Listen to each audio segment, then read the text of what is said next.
This is the stuff we should get taught when we're younger. I like to think about this as air traffic control. So that is what the brain is doing. It's getting signals back from different planes, it's evaluating the weather, and it's deciding if it's an okay time for the plane to take off and to land. I think it's really important to understand that your hormones are different messengers. It's like having your best friend in a different state. If you don't see them, you don't know what's happening unless they send you a text message or a video. But it's a lot more complicated of a picture than just that, because you can't just check hormone panels and get all the information you want. The brain is constantly interpreting what is happening, what signals it gets, and it's responding. But this doesn't mean that your hormones can't be functioning improperly, because they absolutely can. Welcome back to the As a Woman podcast. I'm your host, Dr. Natalie Crawford, and I'm so excited to introduce you to the new season of the show. If you've been around for a while, you know that this show started in 2019 in my closet. And as you can see, we are upgrading to include expert guests, thoughtful discussions, and we are live and in video. So I'm hoping that you enjoy this podcast. It's going to keep all of the things that you have always loved about As a Woman, which is real science and facts about your body, your health, and your fertility, because you deserve to be the one making the decisions that control your future. Today, we're talking all about reproductive hormones 101 and understanding your cycle. This is the information that I wish everybody knew, because this is the stuff we should get taught when we're younger. It is the building blocks for how your body works. And every single episode, as we talk about your fertility, your hormones, and your formula for your own health, your hormones are a key piece of this. So we have to start at the very beginning with what is normal so that you can understand when things are off, what questions to ask, and how to advocate for yourself.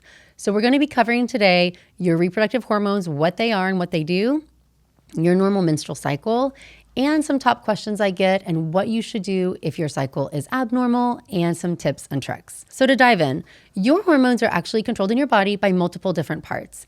I like to explain that the brain has two different areas that are important in hormone production. So we have the hypothalamus and the pituitary gland.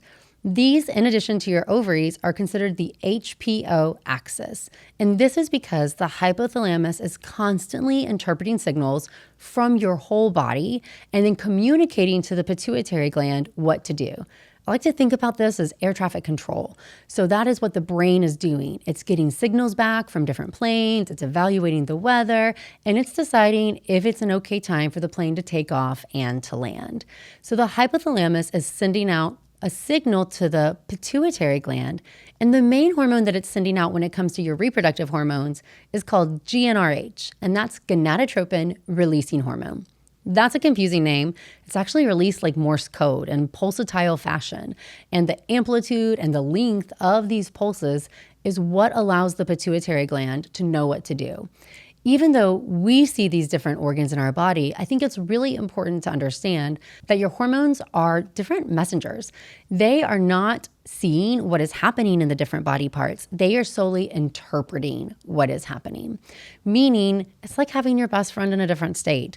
If you don't see them, you don't know what's happening unless they send you a text message or a video.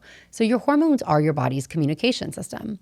Inside the pituitary gland, two of the key reproductive hormones are called gonadotropins, and that's why GnRH becomes really important, gonadotropin releasing hormone.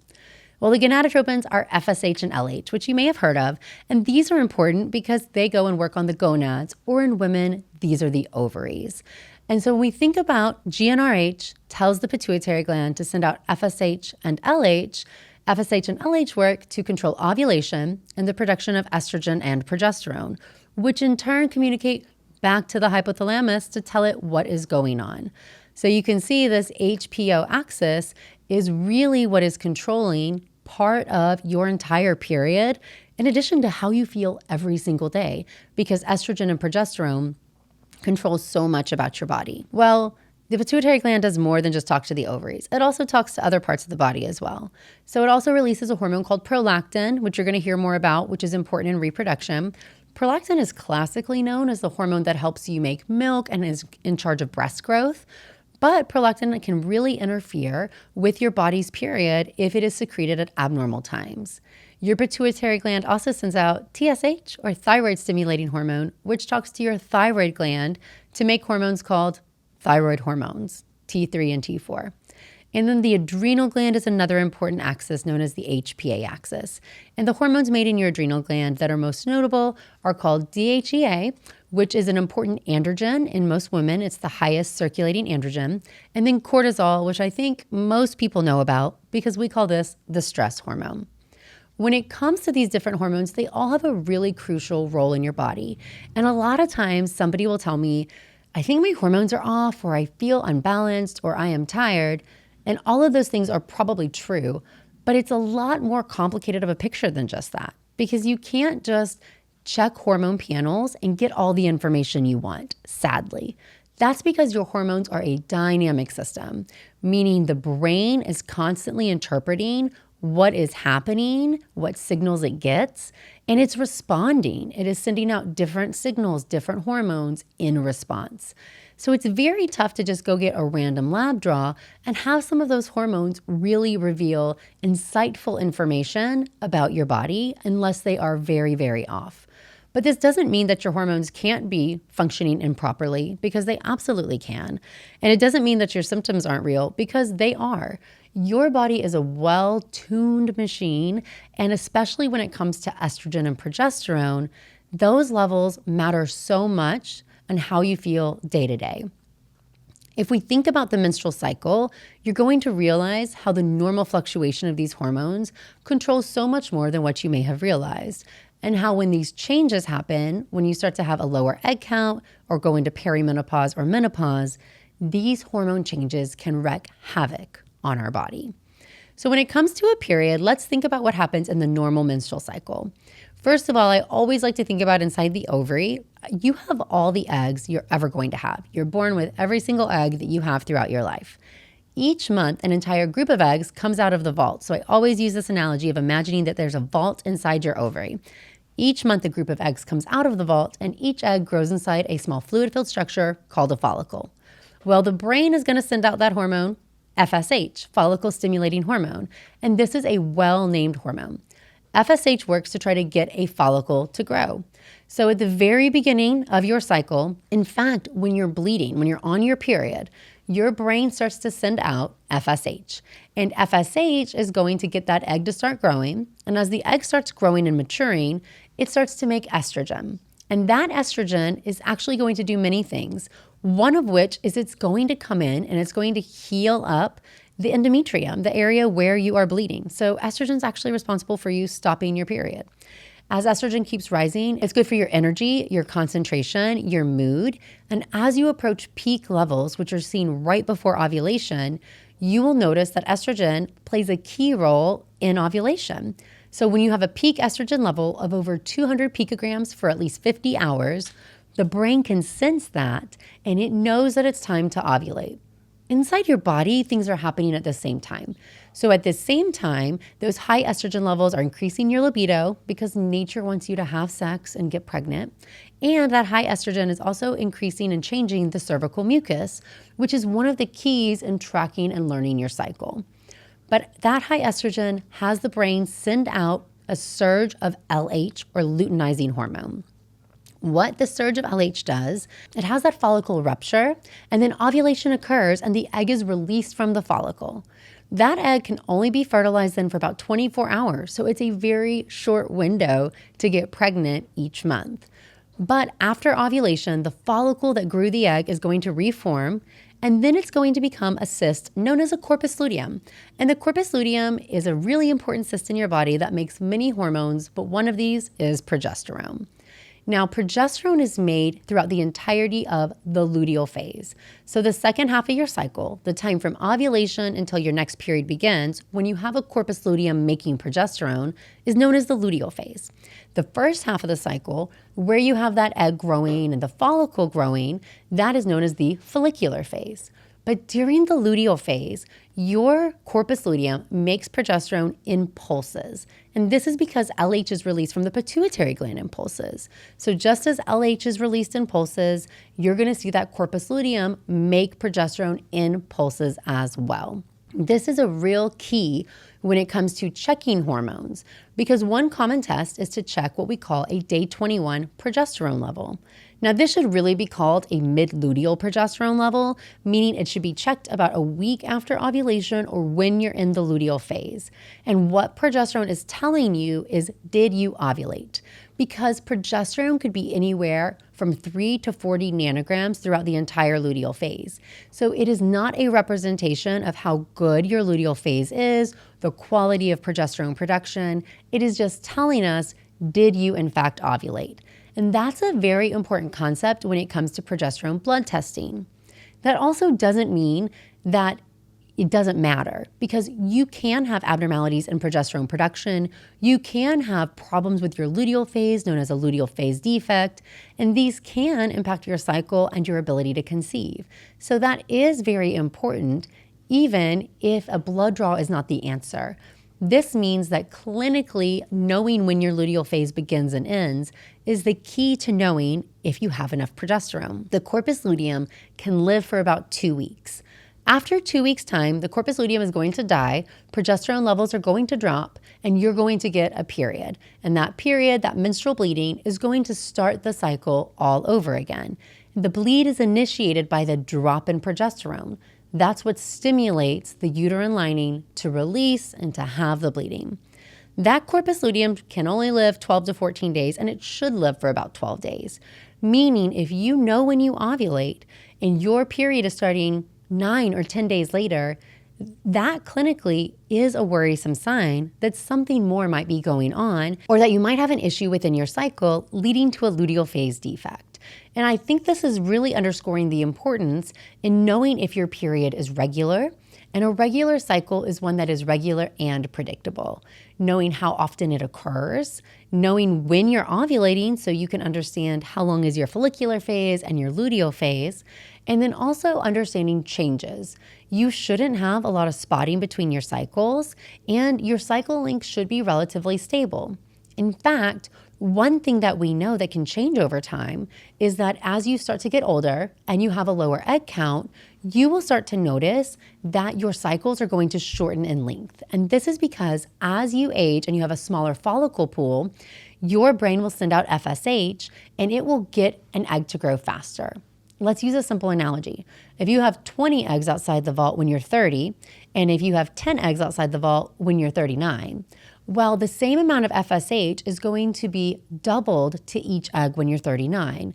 This means that that follicle is going to start growing faster and the egg will start maturing faster, and you will see a shortening of your follicular phase as one of the first clinical signs of reproductive aging or having a lower egg count. But you may not know that if you haven't known what was your normal.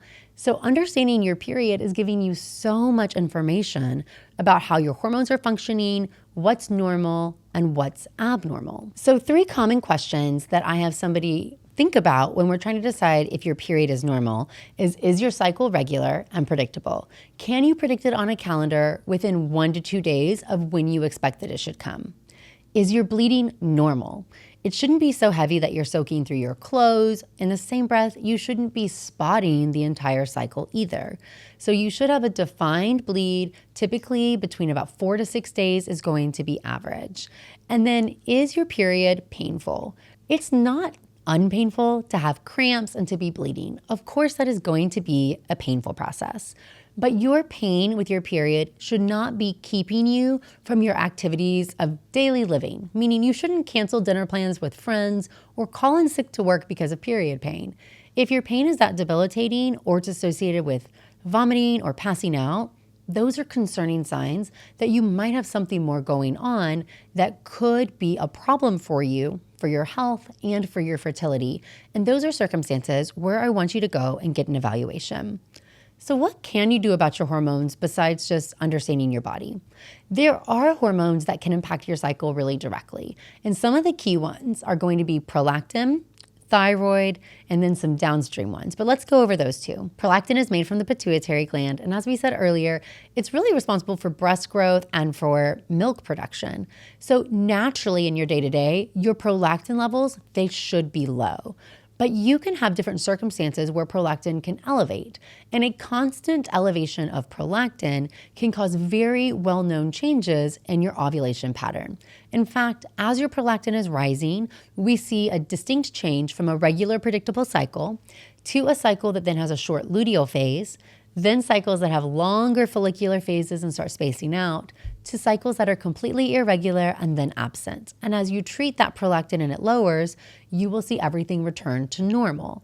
And those are the stages of ovulatory dysfunction and how I think about representing that first stage of that luteal phase defect can present itself within a regular cycle, but it's not a regular period. So tracking your cycle is more than just marking day number 1 on your app or in your phone. It actually requires some nuance of knowing when you are in fact ovulating. Sometimes prolactin can be elevated from eating, from intercourse, from exercise, but some more common causes that are problematic are going to be from certain medications, especially antidepressant medications, and then also from a tumor inside your brain called a prolactinoma. This is actually a very small tumor in the pituitary gland that makes prolactin itself. Now, most of the time, you don't need surgery for this. It is not a huge deal, but you do need a very specific prolactin lowering medication in order to lower your prolactin and to help you get pregnant. Now, thyroid hormone is a huge player when it comes to your period and to your reproductive health. I think many people have heard of their thyroid and they know that people have thyroid problems, but there's 2 very distinct but related problems that can occur. So your thyroid gland is actually a butterfly-shaped gland that sits in your neck, and it sends out those thyroid hormones in response to TSH from the pituitary gland. Well, the thing that's really important about thyroid is that your body and my body, we need different amounts of thyroid hormones, of T3 and T4 on our day-to-day life. So this is another circumstance where just checking the end hormone, or T3 or T4, is not really going to tell me the information I need, because I don't know what you need or what I need. But if I check the stimulating hormone, so TSH, that is the best screening test for thyroid problems. This is because TSH is how your brain interpreting your thyroid levels. So if my brain doesn't have enough thyroid hormone, T3, T4 is not enough, my brain's going to want more thyroid hormone. So it is going to send out an increase in TSH to tell my thyroid gland, please send out more thyroid hormones. And that is known as hypothyroidism. So a high TSH means your thyroid hormones are low. On the other end of the spectrum, hyperthyroidism, or having too much thyroid hormone, presents the opposite way. So if my brain sees too much T3 or T4, it says, Natalie has enough thyroid hormone and we don't need any more. So it stops production of TSH, and my TSH levels may be very low or they may be undetectable.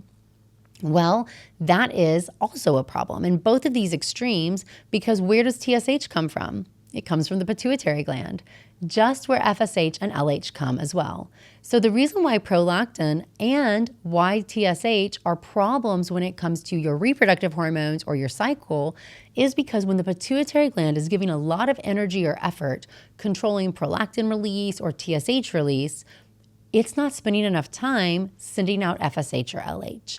And in fact, the pituitary gland is mapped. So all these hormones have different spots where they live on the pituitary gland. And if one area is enlarged or getting all the attention, we have deficits in other areas. So if you have an irregular and abnormal cycle, you can't just say, I'm sure it's my PCOS, or presume that it's normal. We actually do need to check hormones in this circumstance because we need to rule out thyroid or prolactin problems. We also see those cycle changes as your egg count drops with reproductive aging. So as we said, one of the first signs is actually a shorter follicular phase. Well, we do have a blood test to help us interpret this, and that blood test is called AMH, or anti-Mullerian hormone. Now, AMH is made from the cells that surround each follicle. And remember, because you're born with all the eggs you're ever going to have, all these eggs live inside that vault, inside your ovary, and they all make AMH. So when you have more eggs remaining, you'll have a higher AMH, and when you have fewer eggs remaining, you have a lower AMH. In reality, each of the eggs that come out of the vault in a given month, that corresponds to how many eggs you have remaining. So I always like to say that vault keeper is trying to keep the vault at perfect capacity. If it's too crowded because you have a lot of eggs, it's sending out more that month. And if it's starting to get empty and it wants to keep eggs behind, then it's actually sending out fewer per month. So we can evaluate those eggs outside the vault, and that's a surrogate marker for how many eggs you have inside. Well, AMH is made from those eggs that are outside the vault or getting to the surface of the vault, and so it does fluctuate with time, but there are norms based on your age for where that level should be. And so if you have a really high level, a low level, that might relate to how your period is functioning. So for example, women with PCOS who have a really high egg count, I like to say that the FSH from the brain, it gets diluted. And so no follicle is getting a strong enough signal. And that's why we often see delayed or long cycles in women with PCOS. That's the opposite problem from when women have a low egg count, because we said in the low egg count scenario, each egg is getting a stronger signal of FSH and shortening our cycles. So your cycle and how often it's coming and its pattern is actually giving us a lot of information. And then if you're really having very few periods or you're not having a period at all, it's also really important to check FSH, LH, and estrogen, because we're trying to say, is the problem at the brain? Is it at the hypothalamus? Or is it at the ovaries? And we don't know that answer without checking blood work. So if you're not having a period, my general panel for what I'm checking first is going to be an FSH, an LH, an estradiol, which is the type of estrogen made from your ovaries. I'm also then going to check a thyroid hormone, so a TSH, a prolactin, and an AMH blood test. So that's going to be my initial panel if we're trying to get to the bottom of why you might be having some period abnormalities. Now, if you have some high androgen signs, androgens are male hormones, so things like hair on your face or increased acne or male pattern baldness, then we might want to be investigating some of those androgen production. And this is going to be testosterone from the ovaries or DHEA, which is made from the adrenal glands. I don't check these in everybody, but there might be a circumstance where that's the right thing to check. There's actually an extra hormone called 17-hydroxyprogesterone, which is very specific, but it's really important because it can diagnose something called congenital adrenal hyperplasia, which is an adrenal gland problem of making too many androgens that presents very similarly to PCOS, but it's much more severe. So those high androgen patients, testosterone, DHEAS, and I'm checking a 17-hydroxyprogesterone, I'm adding those on. And then one hormone that deserves some attention is cortisol. Cortisol is that stress hormone and it talks back to the brain. The truth is that random cortisol levels are not that informative, so I don't check them. But I always say my best gauge if a stress is impacting your body is you. You know how you're feeling. You know if you're worn down. You know if you're dealing with a lot of pressure. But remember that the brain is wired to interpret cortisol and that stress hormone as very problematic. Cortisol is in fact inflammatory to the body, whereas estrogen is anti-inflammatory. So this inflammatory hormone cortisol comes into your body and your brain doesn't know if you're being starved, if there's a war, if your body's struggling with a chronic illness. It just gets this alert signal from cortisol. And I always like to say this is interference coming back to air traffic control. It's like static interference right there that's making the brain either harder to send out the hormones that it needs, harder to interpret what it needs to send out, and it also can shut down air traffic control altogether. So your world, your life, your stress levels, they do play a role in how all of your hormones function, as does your lifestyle. Inflammation itself is a huge player when it comes to your reproductive hormones, because inflammation is toxic to our reproductive hormones on multiple different levels. But for the easiest way to describe it is that we've got evidence that inflammation is telling our brain that we are in a stress state. And that inflammation, those environmental toxins, the food that we eat, the things that we put in our body, really the choices that we make every day, all of those choices can add up and they can have a huge impact on your reproductive hormone function and your health.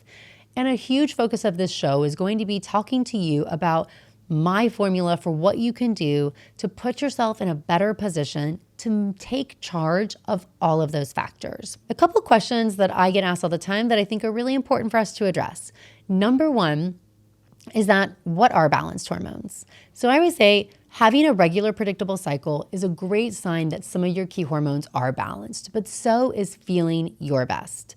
When progesterone is being made, you're going to notice that your body is progestating, meaning progesterone is supposed to want you slow down, eat more, store calories, sleep, and get ready to gestate a baby. That is in contrast to the high energy, high concentration phase of the follicular phase when estrogen is high.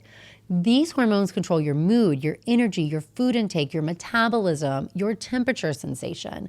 And so if you are having regular predictable cycles, you're going to notice that you feel different in your follicular phase and your luteal phase.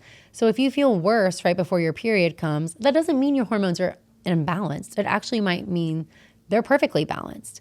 But if you are noticing a huge change from baseline, especially if you're gaining weight, you're having fatigue, you can't concentrate, and you can't eat food, you have GI distress, you're having skin issues, these are all huge clues that something else might be going on in your body.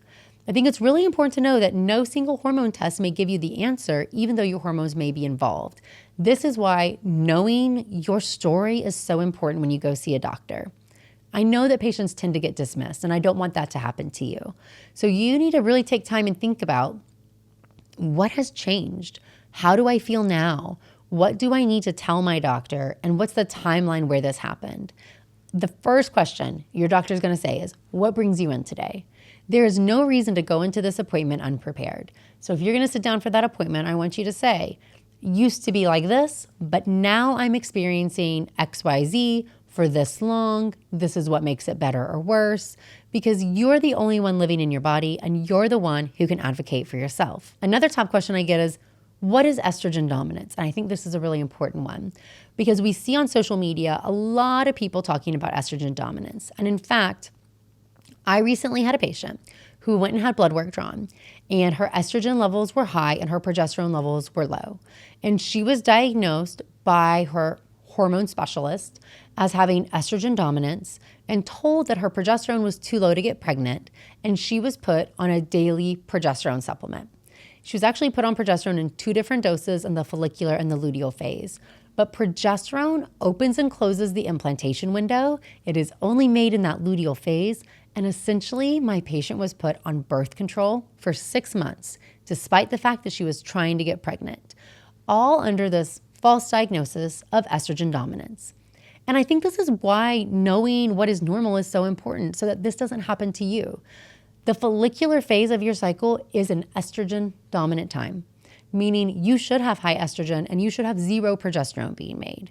So estrogen dominance, to me, most of the time, you are just being checked in the follicular phase.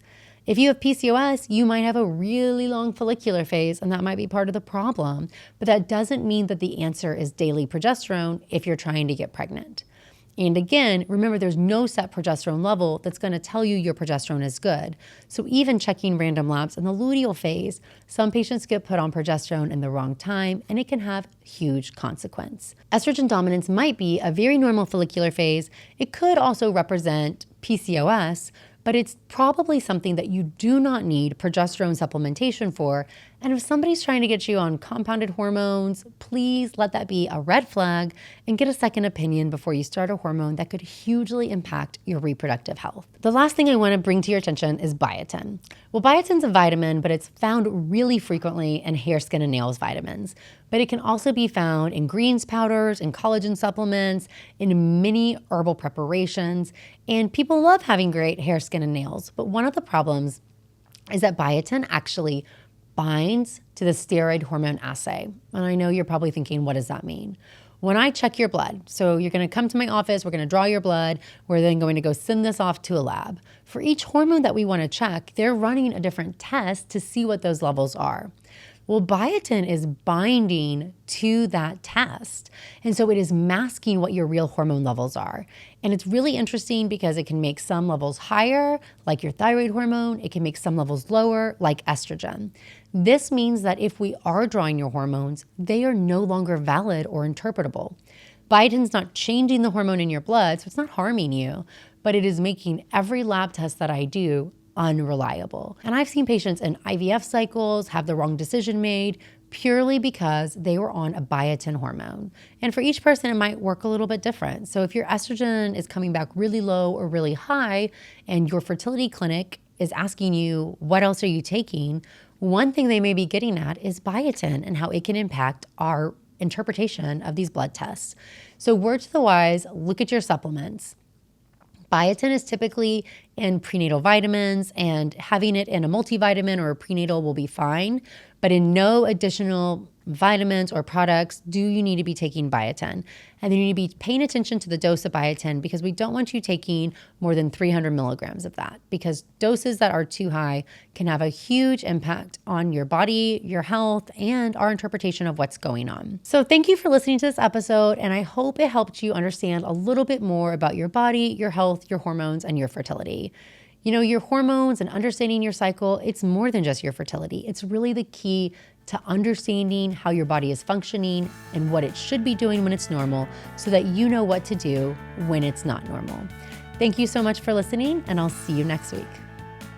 Thank you for listening to the As a Woman podcast. Please consider subscribing, sharing, and leaving a review so that other women can find their formula for health.